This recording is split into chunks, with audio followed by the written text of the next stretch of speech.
हिमाचल में इस मॉनसून में भारी कहीं ना कहीं हमें तबाही ही नजर आई है। इस बार राज्य में सिर्फ फसल और इंफ्रास्ट्रक्चर का ही नुकसान देखने को नहीं मिला। ऐसे में खबरें अभी तक के ब्यूरो प्रमुख ने तमाम सवालों के साथ प्रमुख सचिव राजस्व ओंकार चंद शर्मा से खास बातचीत की है। नमस्कार, मैं हूं अरुण। ये पहला मौका है हिमाचल प्रदेश में जब मॉनसून न केवल अपने प्राकृतिक आपदाओं के साथ लोगों के जानी मौत का आंकड़ा भी सामने लेकर आया है, उन्हें डरा भी रहा है। लेकिन इस मॉनसून के भीतर जिस तरीके से जनजातीय इलाकों में हमने कहर बरपता देखा है, उसी पर बातचीत करने के लिए हमारे साथ ACS ओंकार जी हैं, राजस्व उनके पास है। हम आपसे एक दो बातें जानना चाहेंगे। बदलाव हमने एक बार ये बड़ी मोटे तौर पर देखा है कि हिमाचल के मॉनसून ने इस वक्त सिर्फ जान ही नहीं ली, लोगों को डराने का भी काम किया है। आपको लगता है कुछ बदला है हिमाचल के भीतर? देखिए, ये जिस प्रकार से पूरे विश्व में पर्यावरण में चेंजेस आ रही हैं, उसके कारण तो निश्चित तौर पे जो है ये ग्लोबल जो वार्मिंग का इम्पैक्ट कह लीजिए या प्रकृति के साथ मानवता का जो मानव जो छेड़छाड़ कर रहा है, उसी का नतीजा है कि जिसके कारण कि ये इस भयंकर रूप में जो है मानसून आ रहा है। और ये जो आपने कहा कि जान माल के अनुसार डरा भी रहा है। आप स्पेसिफिक बात कर रहे थे ट्राइबल एरिया की, तो ट्राइबल एरिया में नॉर्मली बरसात कम होती थी। जो यंग माउंटेन्स हैं, हिमालय जो हैं बहुत ही यंग माउंटेन्स हैं और अनस्टेबल हैं, तो वहाँ पे अगर इस प्रकार की थोड़ी भी जो बारिश होती है लूज स्ट्रेटा होने के कारण, तो उसके कारण जो है दैट ट्रिगर्स दी लैंडस्लाइड्स और उससे शूटिंग स्टोन आते हैं।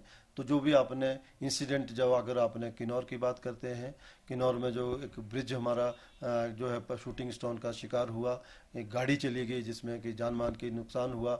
उसी प्रकार से जो है जो बारिश जब ज़्यादा होती है तो लूज स्ट्रेटा जिसकी मैं बात कहता हूँ, एक जब बारिश ज़्यादा होती है तो वो मक बनती है और फिर जब बारिश होती है तो वो एक डेबरी बन के फ्लो करता है और नीचे चाहे ब्रिज हो, कोई भी हो, प्रॉपर्टी उसको नुकसान उठाता है। तो ये कुल मिलाकर के ये क्लाइमेट चेंज का एक हिस्सा है। नॉर्मली ये माना जाता है कि ट्राइबल एरिया में खास करके लाहौल स्पीति और किन्नौर के अपर क्षेत्र में बारिश कम होती थी। अब जब कभी भी तेज बारिश पड़ती है तो ये इस प्रकार की घटनाएं घट रही हैं। एक बराबर बात की जा रही है एनवायरमेंट इम्पैक्ट एनालिसिस के ऊपर। खुद मुख्यमंत्री कह रहे हैं कि अब इस तरह की स्टडी के साथ ही विनाश के विकास को नहीं होने दिया जाएगा। लेकिन आपको लगता है एनवायरमेंट इम्पैक्ट एनालिसिस की बात बहुत हो रही है, लेकिन हमारा वक्त, हमारा तरीका, हमारा साइंटिफिक एक्सप्लॉयटेशन ऑफ जो अपना डेवलपमेंट का है वो बदल नहीं रहा। सड़कें आज भी हम उसी तौर पे बना रहे हैं, इन्हें बदलने की जरूरत है। देखिए, ये शुरू से ही रहा है कि जब भी कोई विकास का कोई कार्य बड़े स्तर का होता है तो उसमें इन्वायरमेंट इम्पैक्ट असेसमेंट EIA होता है। ट्राइबल एरिया में जो किन्नौर में खास करके जो लोग बात करते हैं कि वहाँ पे जो भी हाइडल के हमारे प्रोजेक्ट आ रहे हैं, किन्नौर की बात हो, पूरे प्रदेश की बात हो, तो EIA वहाँ पे होता है। कंपल्सरी जो है अफॉरेस्टेशन वहाँ पे एक कैट प्लान बनता है, उसके तहत जो है वहाँ पे किया जाता है।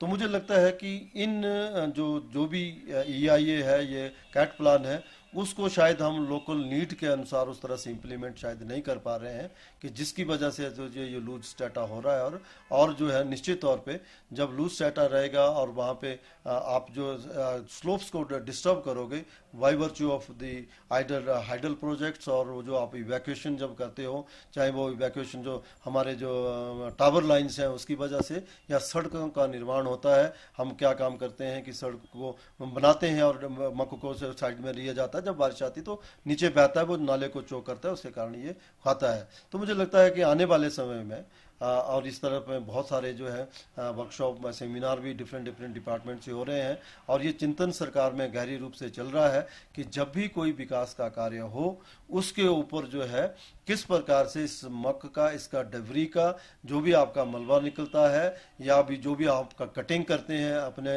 ये अपने सोलन और शिमला, जी अपना परवाणु से शिमला वाले बाईपास में भी आपने देख रहा है कि जब भी जो भी स्लोप्स को अगर वर्टिकली आपने काटा है तो 2-3 साल हो गए अभी तक ये स्टेटस स्टेबल नहीं हुआ है।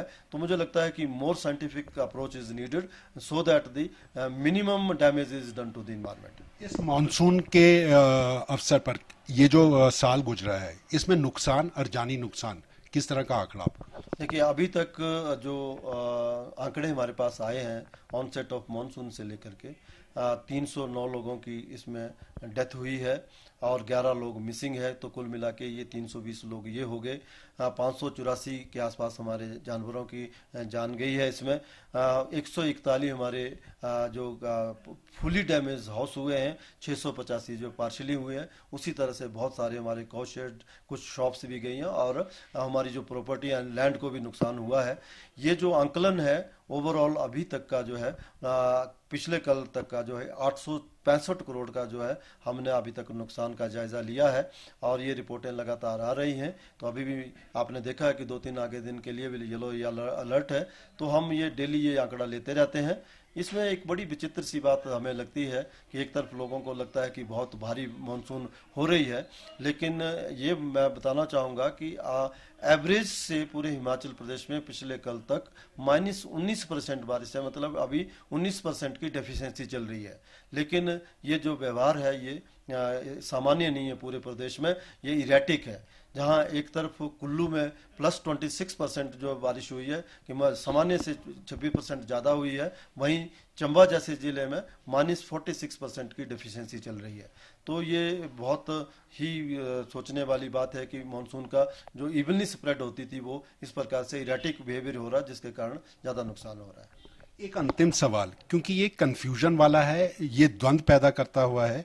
एक तरफ राज्य सरकार कहती है, वो चाहती है कि मॉनसून में पर्यटक आए, दूसरी तरफ मॉनसून जो जिस तरह से डरा रहा है, जिस तरह से घटनाएं हो रही हैं, और उसकी सबसे बड़ी वजह ये बनी है कि लोगों का निकलना मॉनसून में शुरू हो गया है। आपको लगता है इस सोच को बदलने की या इस बात को नए सिरे से सोचने की जरूरत? देखिए, हमारी ट्रेडिशनल विजडम तो यही कहती है पहले से भी। ये तो चलो मान लो आपने बात कही है पहाड़ी क्षेत्र की हुई है, तो पहाड़ी क्षेत्रों में लैंडस्लाइड का और ये जो रोड्स का डैमेज होने का खतरा ज़्यादा होता है। लेकिन ट्रेडिशनल विजडम में तो लोग नॉर्मली मानसून प्रकृति को सम्मान देते हुए, जब भी स्पेशली जुलाई अगस्त का जो महीना जिसमें सबसे ज़्यादा बारिश मानी जाती है और उसके कारण जो लोग कम ही ट्रैवल करते हैं, तो इसमें मुझे लगता नहीं कि नई सोच की आवश्यकता है। लोगों को जो है अपने पास्ट में जा कर के और ट्रेडिशन उसको भी ध्यान में रखते, प्रकृति को ध्यान में रखते हुए मुझे लगता है कि इन स्वयं ही अपने ऊपर जो थोड़ा अंकुश लगा करके थोड़ा रिस्पेक्ट नेचर का करनी चाहिए कि यहाँ की बात नहीं है। इवन प्लेन एरिया में भी जब गंगा का प्लेन्स में या किसी भी नदी के नाले में जब उफान आता है तो रेलवे ट्रैक और सड़कें भी बंद हो जाती है। तो मुझे लगता है कि ये तो बहुत ही कॉमन नॉन नॉलेज है जिसमें कि जिसका कि लोगों को ध्यान रखना चाहिए। ऐसे नहीं कि गाड़ी उठाई और चल दी। आमतौर पर एक बात कही जाती है, अंतिम सवाल, आमतौर पर ये बात कही जाती है कि जब भी मॉनसून आता है एक अलर्ट जारी कर दिया जाता है, नदी नालों की तरफ नहीं जाने की बात कर दी जाती है, लेकिन उस पर अमल होता नहीं दिखता है। आपको लगता है कि अगर ऐसा होता है तो उनके ऊपर बंदिशें और कानूनी बंदिशें और उनके खिलाफ सख्त कदम उठाने की भी जरूरत है? ये निश्चित तौर पे अलर्ट के जब आपको एडवाइजरी जारी की जाती है, अलर्ट होता है, जगह जगह आपको सूचित किया, उसके बावजूद आप जाते हैं तो निश्चित तौर पे जो है उनके ऊपर कार्रवाई की जानी चाहिए। लेकिन जब कभी भी इस प्रकार की कार्रवाई करते हैं तो वो कहते हैं कुछ तो हुआ नहीं, आप हमें क्यों कहते हैं। मैं आपको एग्जांपल देना चाहूँगा कि जब मैं 2013 में जब डिवीजनल कमिश्नर मंडी में था तो आपको मालूम होगा कि सडनली जो है गेट खोल दिए गए थे और 26 इंजीनियरिंग कॉलेज के आंध्र प्रदेश के जो छात्र थे वो ब्यास नदी में बह के चले गए थे। उसके बाद हाईकोर्ट में भी केस हुआ था, हम लोगों ने फेंसिंग भी की और उसके एक प्रोटोकॉल के तहत जो सायरन वगैरह भी लगाए और जगह जगह साइनेज भी लगाएगी। उसके बावजूद देखते हैं कि फिर भी लोग जो नदी किनारे जाते हैं, जब उनको रोका जाता है तो हमारे जो लोअर लेवल के फंक्शनरी, चाहे वो पुलिस वाले हों या कोई नॉर्मल हमारा जो हमारे स्टाफ हों, तो उनके साथ लोग मिसबिहेव करते हैं। तो मुझे लगता है कि ये ओवरऑल सोसाइटी को जो है अवेयर होना बहुत जरूरी है। कानूनी प्रावधान कर देना और केवल मात्र एडवाइजरी जारी करने से भी समस्या का हल नहीं होगा जब तक समाज जो है जो जागरूक नहीं होता है और रिस्पॉन्सिबल सिटीजन की तरह हम बिहेव नहीं करते हैं, तो इस प्रकार की घटनाओं के बने रहने की आशंका बनी रहती है। तो ये थे हमारे साथ राजस्व सचिव ओंकार शर्मा। एक बड़ी बात उन्होंने कही है, मॉनसून भले ही डरा रहा है, मॉनसून भले ही खतरे ला रहा है, लेकिन संजीदगी से कदम अब यहाँ आने वाले पर्यटकों को, आगंतुकों को भी उठाने होंगे और जो एडवाइजरी जारी की जाती है उसका अगर सख्ती से पालन नहीं किया तो इस तरह की घटनाएं हमें भविष्य में भी देखने को मिल सकती हैं। ज़रूरत है एनवायरमेंट इम्पैक्ट एनालिसिस की जो स्टडीज़ राज्य सरकार कर रही है उसके साथ अपने ऊपर भी स्वयं बंदिशें लगाने की। कैमरामैन सुभाष के साथ अरुण उनियाल, खबरें अभी तक, शिमला।